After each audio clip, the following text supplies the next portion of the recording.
हत्या प्रकरणामध्ये काय नेमकी महत्त्वाची माहिती समोर येते हे पाहणं महत्त्वाचं ठरणार आहे। पुण्यामध्ये वाल्मिक कराड पोलिसांना शरण आलेला आहे। आता जी महत्त्वाची बातमी आपण पाहतोय, वाल्मिक कराड पोलिसांना शरण आलेला आहे। त्याआधी त्यानं स्वतःचा एक नवा व्हिडिओ सुद्धा सर्वांसमोर आलेला होता। संतोष देशमुख यांच्या हत्येशी आपला काहीही संबंध नाही, आपल्यावर नाहक गुन्हा नोंदवण्यात आलेला आहे, खंडणीचा गुन्हा सुद्धा आपल्यावर नोंदवण्यात आलेला आहे असं म्हणत वाल्मिक कराड यानं आपल्यावरचे आरोप फेटाळलेले आहेत। वाल्मिक कराड पोलिसांना शरण आलेला आहे, त्यामुळे आता या संदर्भात नेमकं पुढे काय घडामोडी घडतात हे पाहणं महत्त्वाचं ठरणार आहे। मसाजोगचे सरपंच संतोष देशमुख यांची निर्घृणपणे हत्या करण्यात आलेली होती। 20हून अधिक दिवस या संपूर्ण हत्याकांडाला उलटलेले आहेत, मात्र अद्यापही 3 आरोपी फरार आहेत, त्यांचा शोध घेतला जातोय। दरम्यान हा मुद्दा विधानसभेमध्ये सुद्धा गाजलेला होता, त्या संदर्भात सुद्धा मुख्यमंत्र्यांनी निवेदन दिलेलं होतं। तर आताची महत्त्वाची बातमी आपण पाहतोय, वाल्मिक कराड पोलिसांना शरण आलेला आहे। आताची ही एक्सक्लुझिव्ह दृश्य आपण झी24 तासवर पाहतोय। वाल्मिक कराड पोलिसांच्या हाती आलेला आहे, शरण आलेला आहे। ही दृश्य आपण पाहतोय, त्याआधी त्यांनी स्वतःचा एक नवा व्हिडिओ सुद्धा सर्वांसमोर आणलेला होता आणि आरोप फेटाळलेले होते। आणि ही दृश्य वाल्मिक कराड आता पोलिसांना शरण आलेला आहे, त्यानं आत्मसमर्पण केलेलं आहे। एक्सक्लुझिव्ह दृश्य झी24 तासच्या हाती लागलेली आहे। वाल्मिक कराड पोलिसांना शरण आलेला आहे। या संदर्भात अधिक माहिती घेणार आहोत आमचे प्रतिनिधी निलेश खरमरे यांच्याकडून। निलेश, काय अधिकचे अपडेट्स मिळत आहेत? नक्कीच वाल्मिक कराड आहे ते 12:05 सीआयडी ऑफिसमध्ये दाखल झाले आहेत। ते स्वतः स्वाधीन या ठिकाणी झालेले आहे। खरं तर त्यांना सीआयडीचे 4 पथके जे आहेत ते रवाना झाले होते त्यांच्या अटकेसाठी, मात्र ते स्वतःहून या ठिकाणी दाखल झाले तर इथले त्यांच्या कार्यकर्त्यांनी सांगितलेलं आहे। आणि आता ते सीआयडी कार्यालयात दाखल झालेले आहेत, त्यांच्यासोबत काही कार्यकर्ते सुद्धा आहेत। आता यापुढे त्यांची चौकशी केली जाईल। मात्र सकाळपासून जी चर्चा होती की वाल्मिक कराड हे स्वतःहून स्वाधीन होणार का, त्यांना अटक होणार, मात्र या ठिकाणी स्वतःहून ते पोलिसांच्या स्वाधीन झाले असल्याचं आता स्पष्ट झालेलं आहे।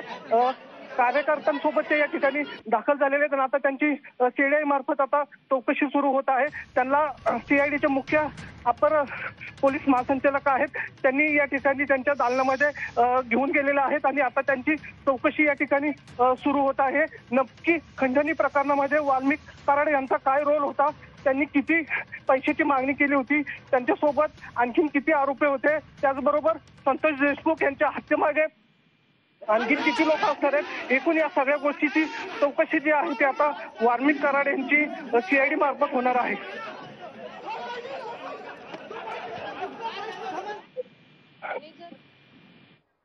करतीये तर म्हणजे त्यांना आज इतका वेळ का लागतोय? म्हणजे ते जर गुन्हेगार असतील तर मग ते स्वतः सिलेंडर होत आहेत, मग पोलीस यंत्रणा काय करते इतक्या दिवस?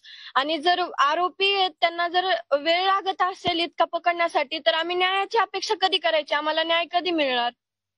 माझी एकच मागणी आहे की सीडीआर नुसार जे आरोपी, म्हणजे समजा नाव कोणाचे बी असतील किंवा कोणी असेल ज्यांनी माझ्या वडिलांची क्रूर हत्या केली आहे, ते सीडीआर नुसार आज जे 3 आरोपी फरार आहेत त्यांना पण लवकरात लवकर अटक झाली पाहिजे।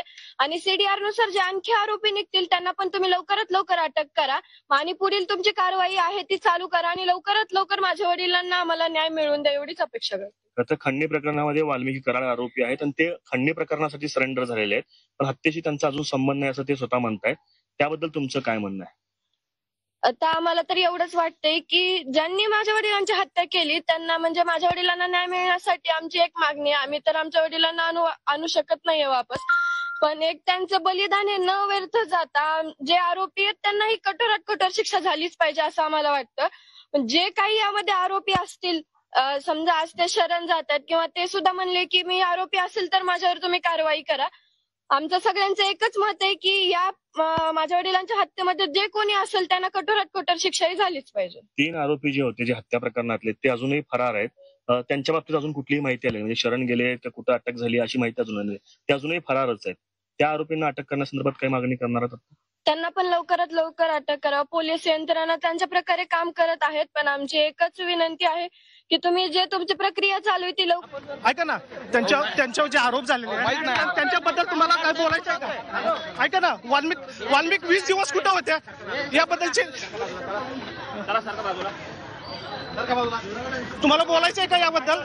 तुम्ही या ठिकाणी पाहताय की त्यांचे नातेवाईक आहेत, त्यांचे या ठिकाणी बोलायला नकार देत आहेत. मात्र